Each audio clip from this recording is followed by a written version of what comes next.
what's up guys? It's Luke from Luke the Gathering.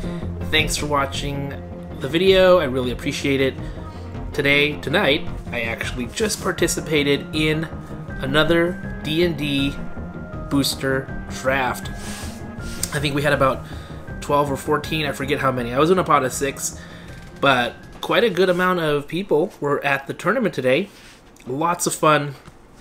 I know a lot of people don't like the D&D set, but I like it a lot, especially self-contained in a booster draft. Maybe people don't like it for other constructed formats, but in a booster draft, I think it's just a ton of fun, and the set is a lot of fun to play, and so I played in the tournament. We have it every Friday at Davis Cards and Games, where I'm located near Davis, California, UC Davis, near Sacramento, and we play, and tons of fun. Drafted in person. I love drafting on Arena, but there's something about drafting in person and playing in person that is just really, really cool to do. And Davis Cards and Games has a really good environment, a really good group of people who come out and play. It's really friendly, and like I said, just a lot of fun, and I really enjoy doing it. Today, I got to draft a black and red deck, and just like I always do in my little sort of post-draft analysis, I'm going to take a look at the deck that I made, and you can let me know if you thought it was decent. I'm going to let you know this deck went 2-1, and in the round that I didn't win, I did win a game, but lost 2, and it was pretty close. I was really close to coming 3-0, I think. But, you know, it is what it is. And, yeah, there was one key play where I thought I had it. And they had a card that, wow, they played really, really well. And it nullified what I did. Really intense game. And we'll talk about it when we check out the cards. Let's do it right now. Alright, so here's the deck. We'll just go through it card by card. I'll kind of talk about each card either for a little bit or for a lot. It just depends on the card. We're going to start with Manticore. Manticore is just I would say it's an okay card. It's a great card to have in the deck. It's like a very average card to have in the deck. It costs 4. It has flash and flying, which I think is great. And it can also destroy a creature that was damaged. So let's say a creature got damaged. You could flash Manticore in and have them die. I've done that. I think it's pretty good. But, you know, 2-1 for 4 flying, I don't know. I just never am super elated to get this card, but it's totally a fine card in the deck. Didn't do a whole lot for me. And I think that's what it is. Whenever I play Manticore, I feel like it doesn't do a ton of work for me. And I guess that's why I'm pretty middling on it. Like I said, I was in black and red. Rust Monster didn't do anything. I feel like it could have done more. I didn't get Rust Monster out very much, but I really like that it has first strike, and you can get it to +2/+0 until the end of turn. I think that's really a great bonus for the Rust Monster, but like I said, did not get a chance to play Rust Monster. Jaded Sellsword came out a few times, and I really thought he did a good job. I'm a little bit hesitant with Jaded Sellsword. I'm always like, oh man, I really want to pay like the treasure to give him first strike and haste. I didn't have the opportunity to do that this game, but he was still a nice little wall that just made people not want to attack. 4-3 is a good stat line, especially early in the game, and I was able to get Jaded Sellsword out, you know, right on like turn 4 type of a deal, and he actually did a nice job, so that was really sweet. Hoarding Ogre is usually more of a star. I didn't really get a chance to use Hoarding Ogre too much. He made 0 tokens for me. I think he was on the board in one game that I played, but at that point, we were sort of at a stalemate, and Hoarding Ogre didn't do anything. So, unfortunately, didn't get a whole lot of value out of him today. Valor Singer's also really nice, but just like Hoarding Ogre, he didn't do a ton of work. This is a card I really debated having in the deck or not, Earth Cult Elemental. I'm glad I put him in because ultimately in my very last game of the very last round, he actually did provide the winning hit for me. Maybe a different creature could have also provided the winning hit, but I don't know. I think he's a scary enough 6-drop to come out, 6/6 for 6. Decent card. Came out and did what it was supposed to do, but nothing too earth-shattering. Clattering Skeletons didn't do a whole lot for me this game. Baleful Beholder also did not do a whole lot this game. Okay, you come to a Null Camp. This is actually a card that didn't come out whatsoever. It never got into my hand. So I can't really talk about it much, but it can. What I wanted it to do was make it so 2 creatures could not block. And given that case, I would have free run into their life total. Now, this is a card. I ended up getting 2 of these.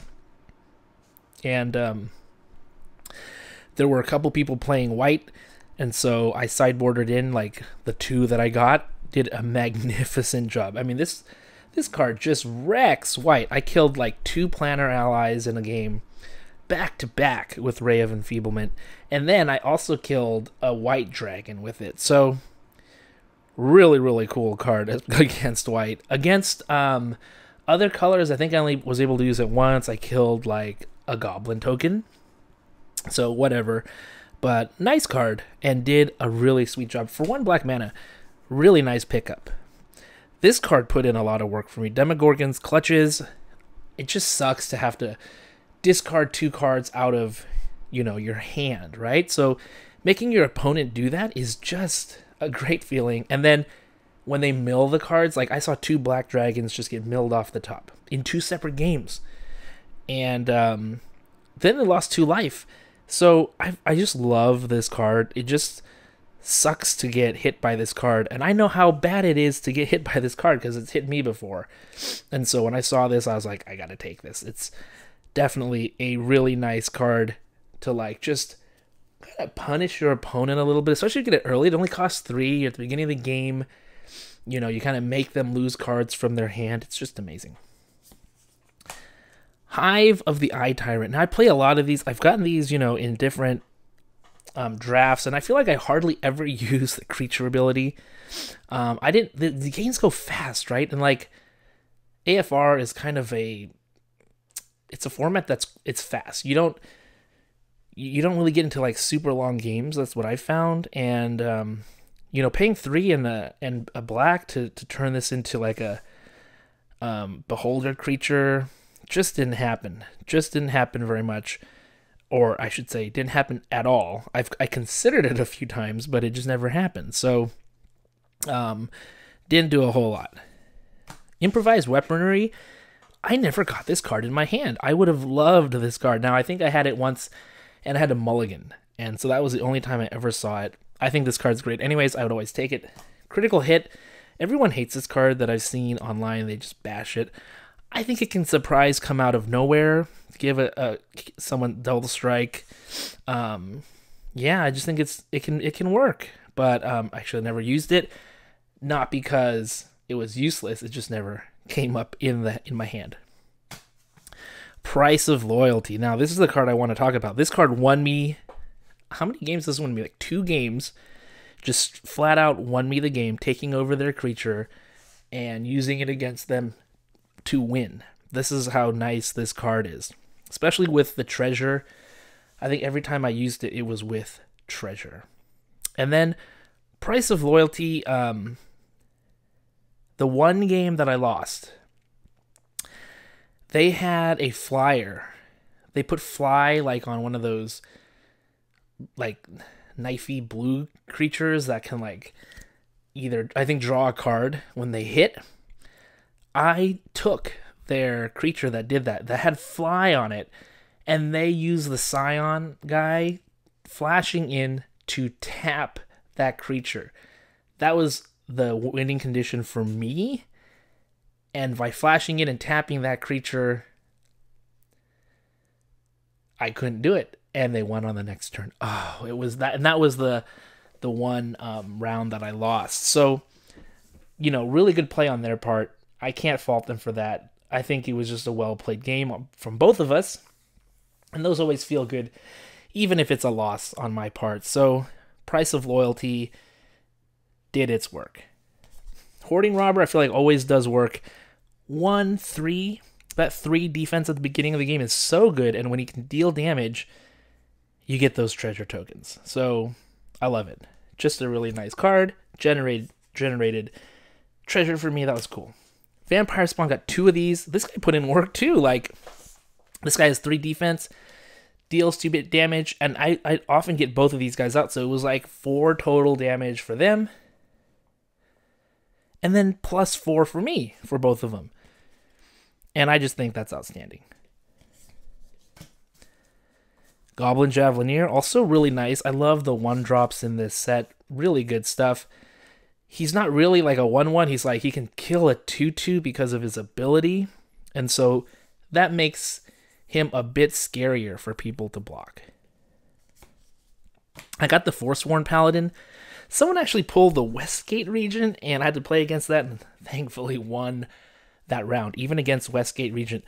But they got that, and I got Forsworn Paladin, which is not bad. It's a 1-drop, but come on. I'd rather have the Westgate Regent than this. But this was okay. I was able to get Forsworn Paladin out a few times. I must have used the +2 ability like once, but decent. Didn't make a huge difference, but I'm glad I had him. Shambling Ghast is better than that, actually. Common. Such a great card. Can like, he's a 1-1, but he can make, you know, creatures get -1/-1. That means he can kill a 2-2. And then he can also make treasure tokens, which help you ramp. This guy is just gold in Limited. I love the guy. One of my favorites now. I'm drafting Shambling Ghast for sure. Check it out. Red Dragon was also a workhorse. Dealing 4 right to the face is great. And then a flyer with 4 is great. And so if you can get him out early with tokens, treasure tokens, it's really hard for the opponent to deal with. And so I think Red Dragon won me at least 2 games because they couldn't deal with them fast enough. 4/4, dealing 4 right off the bat. Really good. But my MVP today, right here, Gelatinous Cube. This was the first card in the first pack, foil Gelatinous Cube. There were other cards I remember. I don't remember what they were at this point, but I wanted other cards, and I saw Gelatinous Cube, and I had to take Gelatinous Cube. This card comes out of nowhere. It only costs 4, and it takes away one of their creatures. I was able to take away Westgate Regent with Gelatinous Cube. Westgate Regent got stuck in here, and he's not going to do his thing if he's stuck in the Gelatinous Cube. So that was just incredible. I loved it. And this guy also, I would say, got me 2 wins by himself. I love the Gelatinous Cube. It is such a great card. I got it in foil. Someone else pulled the Gelatinous Cube too, and they were using it. I mean, why not? This is like one of the must-use cards. It's a 4/3 for 4, and it gets rid of one of their cards. That's just so good in Limited. So I really love it. Okay, let's take a look at the sideboard and the cards I didn't really use. I did use this card, Ray of Enfeeblement. Feign Death. This is always like, oh, am I going to use it? I might use it. This is something I would put in for like critical hit or something like that to sub out, depending on how I feel, I guess. Spare Dagger. These are cards I didn't use, obviously. These are just like leftover stuff. Potion of Healing, Moon Druid, Pegasus, Polymorph, Unicorn, another Healing, Ambushed on the Road, Dryad. Okay, here's some of the stuff I could have used. Manticore, again, I'd pull 2 of these. If I was going to try to like splash colors, this and the Evolving Wilds, I just took them. I thought maybe, but there was nothing I was going to splash in. Spike Pit Trap is actually pretty decent of a card for Limited. I mean, people use it. Even though it's expensive, it does work. Spare Dagger, another one. Ooh, Bolus's Citadel. This is obviously not a card that came in a pack. They were giving away some promos for coming to the tournament. Got this. This was cool. Bolus's Citadel. That's nice. And then some of the tokens. Oh, and then I also... Oh, these were 2 I was considering, again, I had another Baleful Beholder, which, of course, I thought, no, it's going to be too expensive, which was true.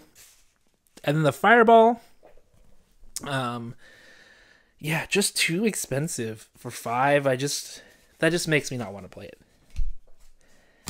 Okay, and check it out. These two, I got 2 packs for getting 2 wins, 2 round wins in the tournament.